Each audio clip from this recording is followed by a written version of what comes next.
Riapertura di Casa Sciascia, cerimonia con il presidente della regione Musumeci. Saranno sottoposti al test a campione gli alunni delle primarie e medie. Parla il figlio della vittima. Calcio a 5 maschile e femminile, intervento di Angelo Caramanno.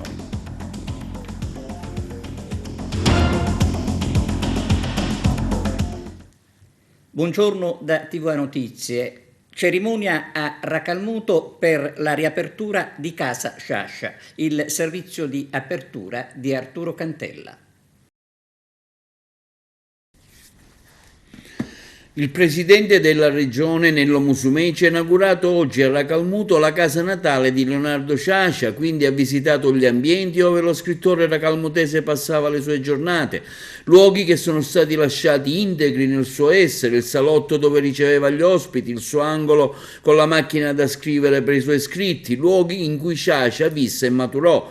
La casa è stata acquistata da Pippo Di Falco e sistemata grazie ai fondi di alcuni canadesi di Hamilton, di origini racalmutesi, essendo la città gemellata appunto con Hamilton, che per l'occasione hanno voluto presenziare all'evento Charles Criminisi e Gio Grimaldi. È un'altra tappa importante lungo il cammino della valorizzazione del patrimonio culturale della nostra isola. Leonardo Sciascia è una delle tappe più importanti.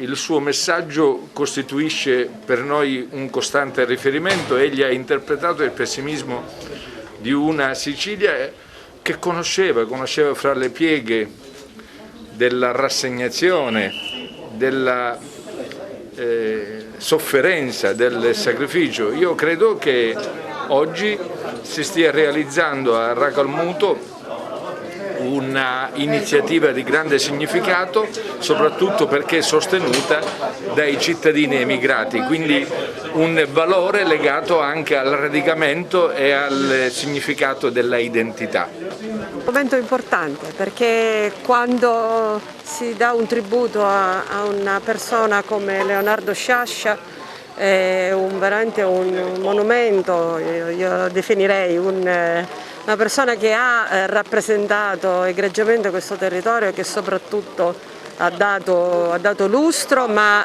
anche con una scrittura innovativa e assolutamente attuale. Quindi è un momento, quando si fa cultura, oggi è un momento di cultura, quindi è un momento di festa. Ma oggi siamo molto contenti intanto di questo rapporto di amicizia tra la comunità racalmutese e la comunità di Hamilton che ha contribuito al restauro della casa. Poi siamo molto onorati ovviamente del fatto che il Presidente della Regione viene a tagliare il nastro, sia per quanto riguarda la reinaugurazione dopo i lavori che sono stati fatti in questa casa, sia anche per la mostra sul premio Racalmare che si tiene nella stanza dello Scirocco con scatti fotografici di Scianna, di Leone e di Angelo Petrone. Quindi io credo che sia una giornata che abbiamo organizzato assieme alla Strada degli Scrittori molto importante, e con Casa Sciascia vogliamo dare il nostro contributo culturale a questa comunità, fermo restando ovviamente l'importanza della Fondazione Sciascia e di tutte le altre. Cosa la spinge ad acquistare l'immobile? Ma l'immobile in un primo momento lo doveva comprare il comune, che poi ha avuto delle difficoltà, quindi qualcuno a quel punto lo doveva acquistare. Ho pensato di farlo io, cioè, o almeno l'ho fatto io perché avevo le pubblicazioni di Sciascia, anche quelle più rare, ma anche tutta una collezione di scrittori siciliani, per cui la casa non è solo la casa in cui Sciascia ha vissuto quasi 40 anni, ma anche un archivio che mi piace pensare sarebbe piaciuto a Sciascia. Abbiamo contribuito nel senso di aiutare nell'idea della casa, del restauro della casa e anche con fondi. Cosa vi ha spinto a farlo? Mi ha spinto a farlo perché in Canada adesso gli manca una connessione con le radici, e questo è un simbolo delle nostre radici. Per contribuire anche i soldi, per anche la nostra stimazione, perché noi siamo veramente orgogliosi di essere figli di Racalmutese e teniamo forti questi radici qui in Racalmuto e sempre ritorniamo qui per fare tante belle cose. Questo è un esempio per il nostro emozione per questo bello paese e vogliamo continuare con la società siciliana in Hamilton di fare tanti grandi successi come abbiamo fatto qui con Casa Sciascia. Che Casa Sciascia diventa ancora di più una delle tappe della strada degli scrittori che può consentire ai viaggiatori di arrivare in un luogo in cui respirare l'atmosfera, vedere le suppellettili, i libri di Leonardo Sciascia, perché in questa casa Sciascia visse da bambino, maturò, poi si sposò con sua moglie, la signora Maria Andronico, ebbe le 2 figlie e scrisse i libri più importanti, Il giorno della civetta, ciascuno il suo. Quindi da questo studiolo lui guardava la centrale elettrica e se ne sentiva il ronzio, come scrive. Ebbene, quella centrale elettrica è diventata anche la Fondazione Sciascia, quindi c'è un mix di coincidenze che consentono a questa casa Sciascia di diventare sempre di più una tappa della strada degli scrittori. È importante che il Presidente venga sul territorio, giri le nostre realtà, conosca direttamente le esigenze delle città che gira anche attraverso il contatto fisico, non solo con l'ascolto di noi riferimenti territoriali. E questi sono segnali di vicinanza che il Presidente vuole dare nel portare anche risposte importanti che questa Racalmuto chiede. Oggi siamo tra ieri e oggi appuntamenti che certamente fanno sentire ai cittadini di Racalmuto che il Presidente e il governo Musumeci sono qui. Test salivari a campione per gli studenti da giovedì con l'apertura dell'anno scolastico. Vediamo. Ci sono delle novità che riguardano gli alunni della scuola primaria e delle medie che verranno sottoposti ai test salivari a campione. Giovedì le scuole riapriranno i battenti per l'inizio di un nuovo anno che, a differenza dei precedenti, vedrà gli studenti presenti in aula. È stata la Regione siciliana a fissare le regole principali perché tutto proceda nella sicurezza totale. Riguardo l'uso della mascherina c'è la deroga.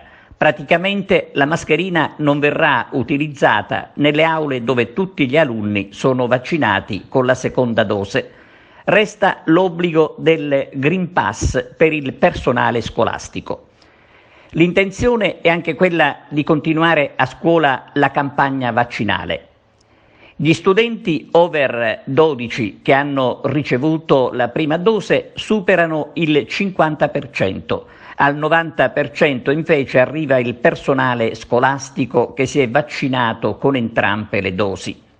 Stando a quanto dichiarato dal presidente Musumeci, il personale scolastico non vaccinato subirà una pesante stretta. Per Musumeci i vaccinati devono essere allontanati dal posto di lavoro. Intanto, per il tampone salivare, l'ufficio scolastico regionale provvederà a fornire alle ASP territoriali l'elenco delle scuole soggette a campionamento. In Sicilia oltre 8.000 studenti verranno sottoposti ai test ogni 15 giorni. Ad occuparsi della somministrazione saranno le USCA. Confidiamo nella collaborazione degli studenti e delle famiglie. Questo il commento degli assessori all'istruzione La Galla e alla salute Razza. E veniamo all'omicidio di Favara. Parla il figlio della vittima.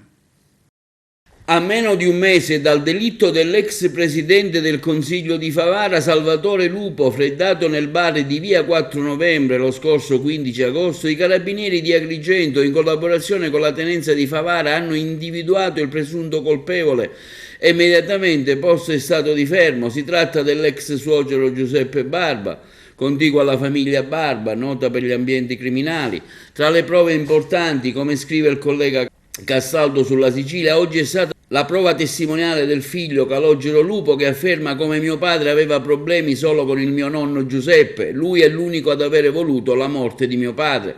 Per il figlio suo padre aveva problemi con la moglie Maria Barba, legati a questioni di proprietà immobiliari. A ciò si aggiungono prove schiaccianti, come riferito ieri in conferenza stampa dal maggiore Marco Larrovere, comandante della compagnia dei carabinieri di Agrigento, che ha coordinato personalmente le indagini. Il principale riscontro, afferma Larrovere, lo abbiamo avuto con lo STUB. L'accertamento continuo alla Rovere è stato già fatto la sera dell'omicidio stesso e sin dall'inizio avevamo inquadrato la diatriba racchiusa nell'alveo familiare. Altresì, afferma il maggiore, sono state trovate tracce di polvere da sparo sul volante dell'auto usata per il delitto, la Panda di Giuseppe Barba, che viene indagato anche per avere portato in un posto pubblico un'arma da sparo, una calibro 38. La stessa, affermano i carabinieri, non è stata ancora ritrovata. Anche il tenente Fabio Armetta, comandante della tenenza di Favara, ha confermato le tesi del contrasto familiare che hanno spinto il Barba a compiere il delitto. Riscontro principe che poi a livello di tecnicismo è venuto con il cosiddetto stab. Lo stab è un tampone che viene fatto nei confronti di chi si presume possa aver sparato. È un tampone adesivo che cattura le particelle di polvere da sparo, quindi gli elementi di metallo pesante. Noi abbiamo fatto questo accertamento la sera stessa dell'omicidio e l'abbiamo fatto già nei confronti del presunto omicida, a riprova del fatto che sul luogo dell'omicidio era presente, noi come territoriale, era presente la procura, avevamo già intrapreso congiuntamente una linea d'azione e avevamo già intrapreso una pista investigativa ben definita, che però ovviamente necessita di elementi di prova, necessita di essere suffragata con dei dati quanto più possibile oggettivi. E quindi questo stab, questo tipo di accertamento era stato fatto la sera stessa nei confronti del soggetto che poi ieri, anzi questa notte, siamo andati ad arrestare. Cosa significa? Che dal 15 agosto a ieri non abbiamo fatto altro che confermare nel tempo tutti quelli che erano i nostri dubbi, i nostri sospetti, le nostre intenzioni di agire.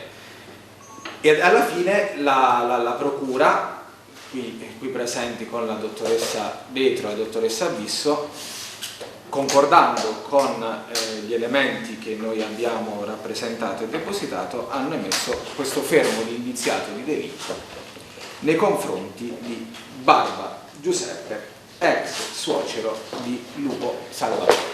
Battere da subito, insomma, la pista dei dissidi familiari.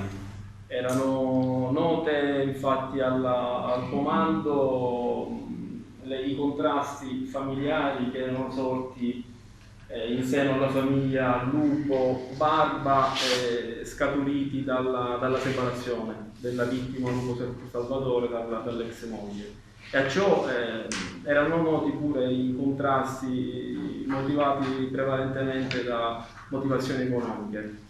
Per cui, insomma, sin da subito si è battuta quella pista dei contrasti familiari e ciò ha consentito di raccogliere, come diceva il signor Colonnello, i primi importanti riscontri tecnici, procedendo al tamponamento tramite stupo del sospettato Barba Giuseppe.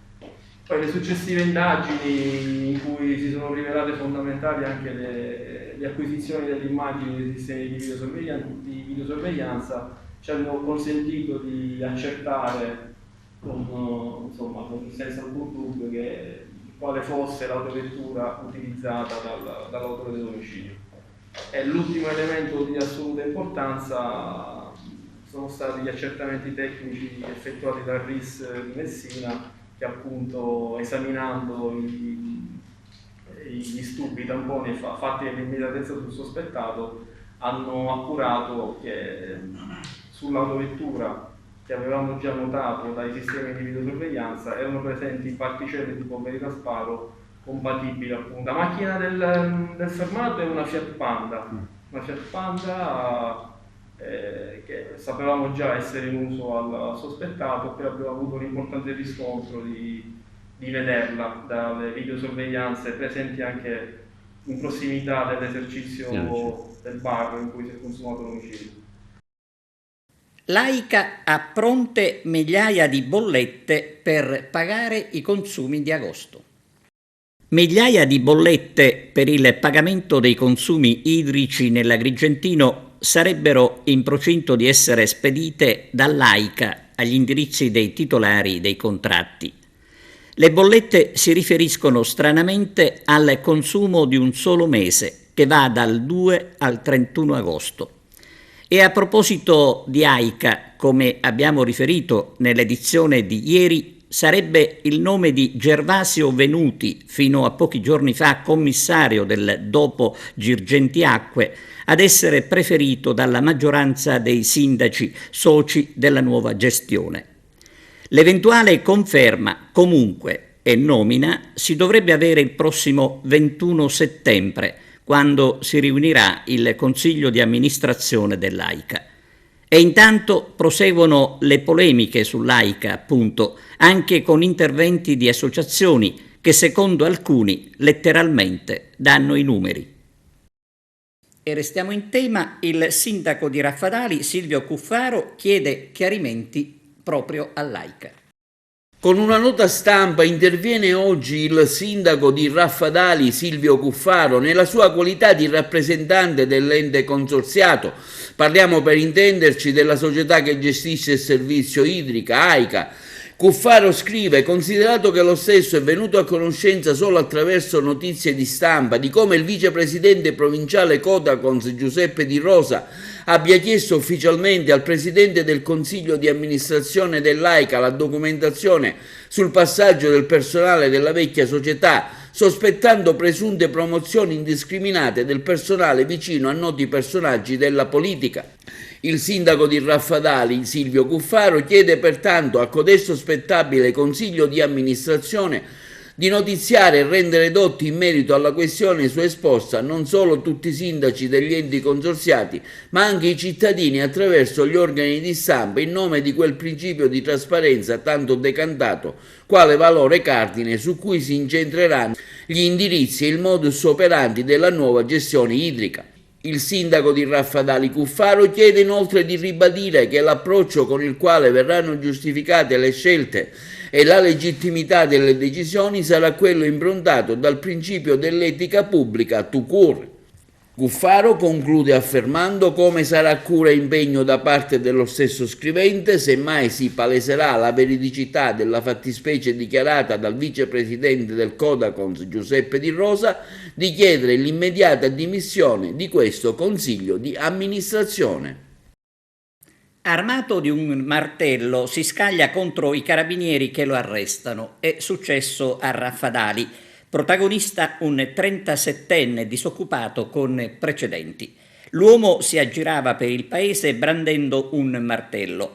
Ad avvertire i carabinieri, i passanti, spaventati dall'atteggiamento del 37enne. Riciclaggio di rifiuti scoperto dai carabinieri a Canicattì. Arturo Cantella.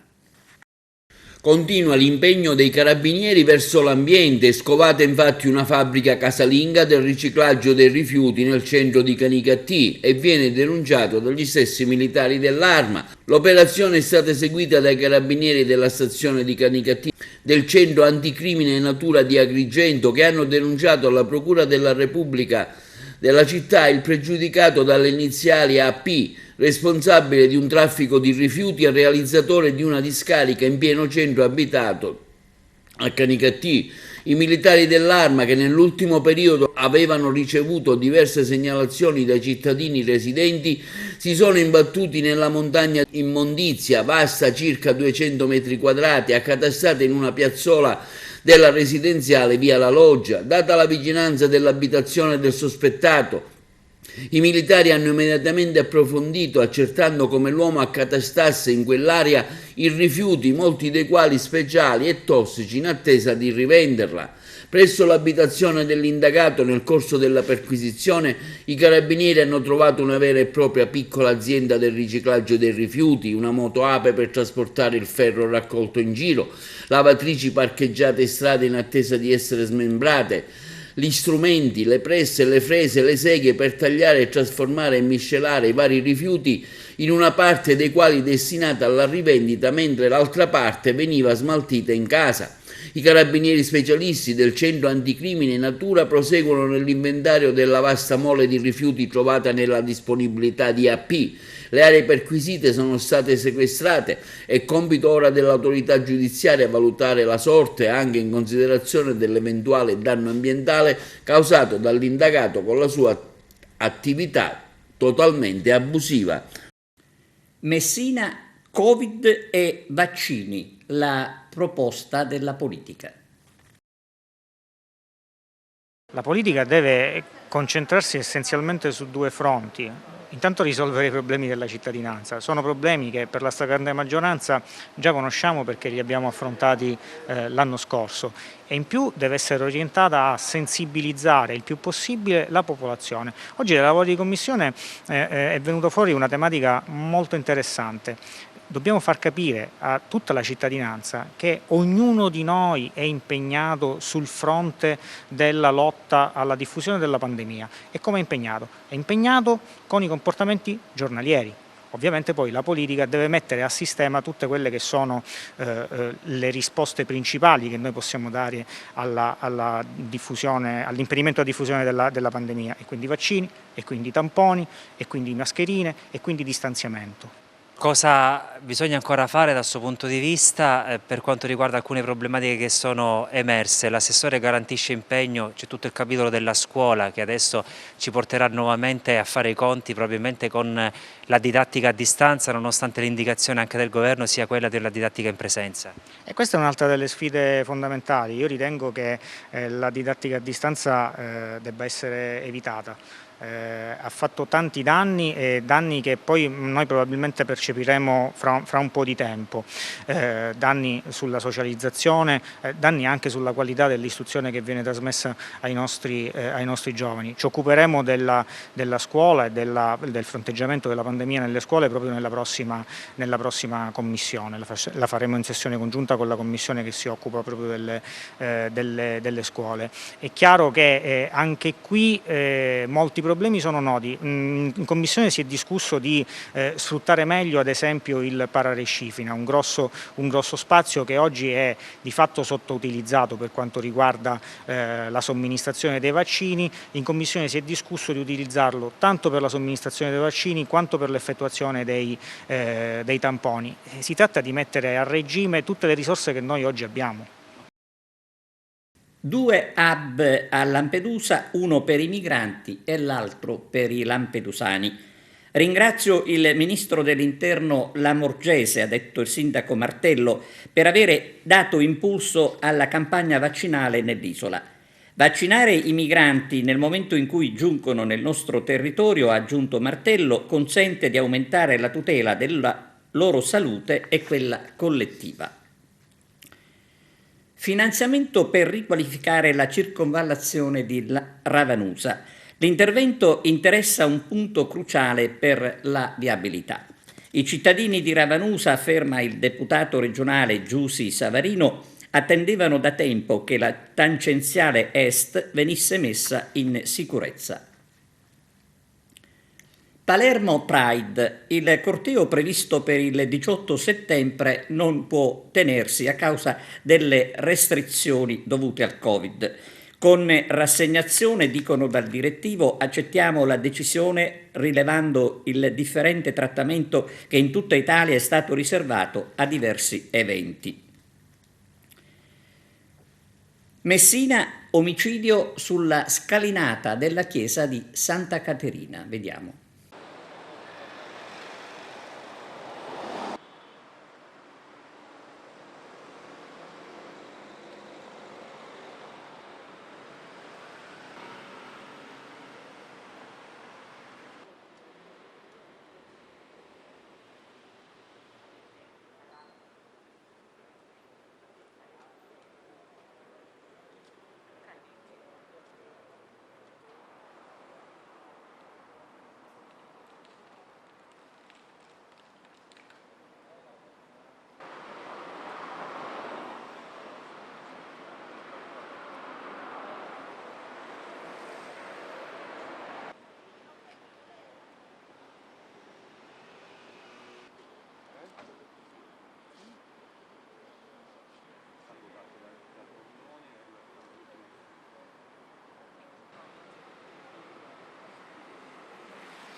Si è spento a Palermo il chirurgo oncologo Franco Losardo, originario di Cammarata, dove è stato sindaco dal 1998 al 2000 e consigliere comunale nel 2005. Franco Losardo verrà ricordato per il suo attaccamento al lavoro e per la sua grande disponibilità nei confronti degli ammalati. Sit-in questa mattina davanti al pronto soccorso del San Giovanni di Dio di Agrigento degli operatori del 118 per chiedere l'attivazione del tunnel di sanificazione comprato e lasciato impallato. Gli operatori sono costretti a cambiarsi in uno stanzino tra gli scatoloni di rifiuti Covid, pur avendo i tunnel di sanificazione costati migliaia di euro e lasciati da parte da 10 mesi. Una situazione che dovrebbe smuovere immediatamente l'ASP per recuperare il tempo perduto.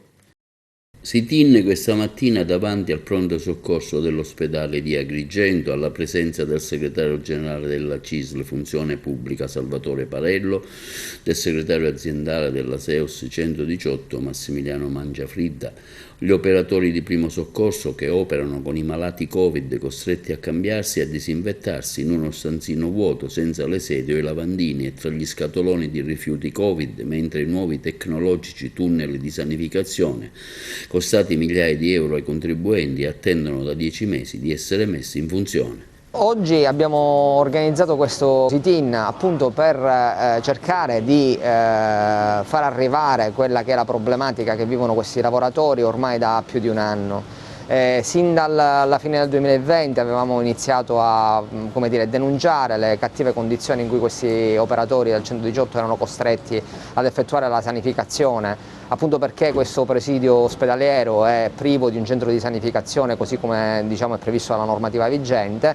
Infatti in una prima fase sanificavano all'interno di una tenda, poi successivamente, anche a seguito delle nostre sollecitazioni, hanno approntato un percorso nell'attesa che venissero acquistati prima e poi installati dei tunnel di sanificazione così come è previsto dalla norma. Ad oggi però, nonostante le diverse note, questo tunnel pur essendo acquistato non è entrato in funzione e non abbiamo contezza del motivo che impedisce la messa in funzione, l'installazione e la messa in funzione. Questi lavoratori hanno sanificato sotto il sole, sotto l'acqua, all'esterno, basta farsi un giro per capirlo, e chiediamo a chi ha la responsabilità, sia l'ASP, a questo punto anche alla management della SEUS, di intervenire, di sollecitare, anche perché l'autunno è alle porte, come vedete anche oggi la giornata non è delle migliori e quindi effettuare una sanificazione in queste condizioni rischia non solo di far lavorare queste persone sotto le intemperie, ma anche di non fare una sanificazione efficace, con i rischi che ciò comporta. Quindi chiediamo a tutti i soggetti coinvolti di darci delle risposte, anche perché gli operatori veramente non riescono a capire perché un tunnel ormai acquistato da oltre 10 mesi, perché l'appalto è stato aggiudicato mi pare a dicembre dell'anno scorso, del 2020, ancora non è stato messo in funzione. Pausa per la pubblicità, a tra poco insieme. Sono stati finanziati 2 milioni di euro per i comuni colpiti dagli incendi. Lo annuncia Rosalba Cimino di 5 Stelle. Le somme, dice, riguardano gli interventi per le aziende agricole colpite dalle fiamme. Fino al prossimo 31 gennaio il secco residuo da Agrigento sarà smaltito nell'impianto di Cammarata, gestito dalla ditta Traina. L'ordinanza del Presidente della Regione autorizza il Comune di Agrigento al conferimento dei rifiuti indifferenziati non pericolosi presso l'impianto di Cammarata. Nell'infinita controversia sulla legittimità o meno dell'esposizione del crocifisso nelle aule scolastiche che da decenni contrappone cattolici e non, le sezioni unite civili della Corte di Cassazione hanno indicato la via maestra da percorrere. è quella dell'accomodamento ragionevole, del confronto, della ricerca insieme di una soluzione mite, intermedia, capace di soddisfare le diverse posizioni senza neppure escludere, in caso di richiesta, la possibilità di esporre simboli di altre religioni. I giudici della Suprema Corte confermano che il crocifisso nelle aule scolastiche non crea divisioni o contrapposizioni, ma è espressione di un sentiero comune radicato nel nostro paese e simbolo di una tradizione culturale millenaria. Così Monsignor Stefano Russo, segretario generale della CEI, Conferenza Episcopale Italiana, alla sentenza della Cassazione, pur riservandosi di leggerla nella sua integralità. È innegabile che quell'uomo sofferente sulla croce non possa che essere simbolo di dialogo, aggiunge. Aveva perciò torto negli anni 2008 e 2009 il dirigente scolastico di un istituto professionale di Terni, il quale, aderendo alla decisione presa a maggioranza dall'assemblea degli studenti di una terza classe, aveva ordinato l'esposizione del crocifisso in quell'aula scolastica senza cercare un ragionevole accomodamento, con la posizione manifestata da un professore dissenziente che durante le sue lezioni rimuoveva sistematicamente la croce, reclamando il rispetto della propria libertà di insegnamento e di religione. Tuttavia il professore dissenziente non poteva lamentare una compressione della sua libertà di religione, dal momento che il crocifisso resta un simbolo passivo, quel simbolo che appartiene alla tradizione culturale del popolo italiano, hanno osservato i giudici. Non interferisce con la possibilità di ciascun insegnante di manifestare le proprie convinzioni religiose, finanche criticandone davanti alla classe in modi adeguati. Il significato è la stessa presenza. In definitiva, la circolare del dirigente scolastico era illegittima perché ordinava l'esposizione del crocifisso senza percorrere la strada del confronto e della mediazione, con la conseguenza che parte della sanzione disciplinare che era stata inflitta al docente dissenziente è stata invalidata. Nelle motivazioni della sentenza, le sezioni unite civili della Cassazione hanno fatto riferimento ai principi di uguaglianza dei cittadini, di libertà, di religione e di laicità dello Stato. Hanno ripercorso le diverse pronunce in materia di esposizione del crocifisso nei luoghi pubblici, fino alla pronuncia del 2011 della Grande Camera della Corte Europea per i diritti dell'uomo, che, accogliendo un ricorso dell'Italia, l'ha ritenuta legittima, ribaltando una sentenza di segno opposto della stessa Corte Europea. Hanno inoltre ricordato come l'esposizione del crocifisso nelle aule scolastiche, non avendo il Parlamento approvato una legge, sia tuttora prevista da un regio decreto del 1924, ma non è più un atto dovuto, non essendo consentito dalla Costituzione imporne la presenza. Il non obbligo, tuttavia, non si traduce in un divieto di esposizione del crocifisso, esso pertanto può legittimamente essere esposto allorquando la comunità scolastica valuti e decida in autonomia di esporlo nel rispetto e nella salvaguardia delle convinzioni di tutti, affiancando al crocifisso, in caso di richiesta, altri simboli delle fedi religiose presenti all'interno della stessa comunità scolastica, e ricercando un ragionevole accomodamento che consente di favorire la convivenza delle pluralità. E siamo alla pagina sportiva. Oggi parliamo di calcio a 5 maschile e femminile. L'intervento di Angelo Caramanno, presidente della federazione. Carmelo Lentini. La prossima stagione ci saranno delle novità, noi le chiamiamo novità, ma diciamo subito che il calcio a 5, organizzato sempre dalla federazione agrigentina, è in nascere di partenza sia con quella maschile che con quella femminile. Ce ne parla ancora il presidente Angelo Caramanno. Sì, l'anno scorso per quanto concerne calcio a 5 Serie D maschile avevamo iscritte 3 società, Menfi, Gattopardo e New Star di Grotte. L'obiettivo, come sempre, è quello di aumentare la società, e anche in questo settore, nel calcio a 5, c'è tanto entusiasmo, la gente vuole ripartire, vuole mettersi in campo, vuole giocare, vuole vivere in libertà e praticare lo sport che piace naturalmente. A oggi abbiamo 3 iscrizioni che sono Menfi, Gattopardo e Gemini Calcio. New Star sta ultimando per la procedura, ha dato l'adesione per iscriversi. Avremo un'altra società di Agrigento Futsal, che anche loro stanno procedendo con l'iscrizione hanno costituito una nuova società e quindi partiranno con un nuovo campionato, non si sono ancora iscritte, e ci dovrebbe essere pure in progetto di partire con l'Atletico Licata di Licata. Quindi se tutto va bene e va avanti questo tipo di discorso, noi da 3 porteremo 6 società di calcio a 5 maschile in Serie D. Per me è un grosso obiettivo in questo momento ripartire con questi numeri. Poi per quanto concerne invece il calcio a 5 Serie D femminile, l'anno scorso avevamo avuto un'adesione quando siamo partiti di Montallegro e Agragas. Quest'anno le 2 società hanno manifestato la volontà di iscriversi e quindi a più breve penso e speriamo si iscriveranno pure. Anche lì c'è la possibilità di incrementare, stiamo lavorando su più fronti e ci sono le condizioni di portarla anche lì, raddoppiare a 4 società. Stiamo lavorando sul fronte Casteltermine e su un'altra parte Allicata per vedere se riusciamo a mettere su altre 2 società che fanno il calcio a 5 femminile Serie D. E quindi se raggiungiamo questo obiettivo, ripeto, per noi è un grande successo. Per quanto riguarda invece il calcio a 11 femminile? Calcio a 11 femminile nella nostra provincia non è mai decollato per motivi vari. Quest'anno il presidente Morgana ci sta lavorando tantissimo, ci mette la condizione pure con agevolazione di portarla avanti. Natale Ferrandi, che è il nuovo responsabile calcio femminile regionale, è attivissimo affinché ciò possa essere portato avanti e quindi ci stiamo lavorando.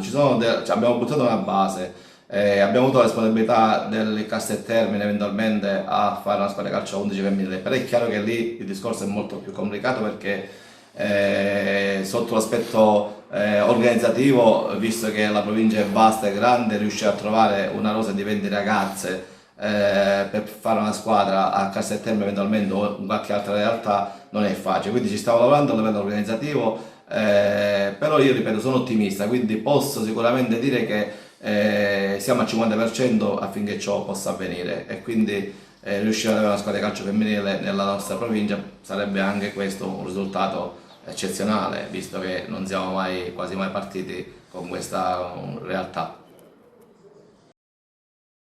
E con lo sport si conclude l'edizione di oggi del telegiornale, grazie per averci seguito e arrivederci.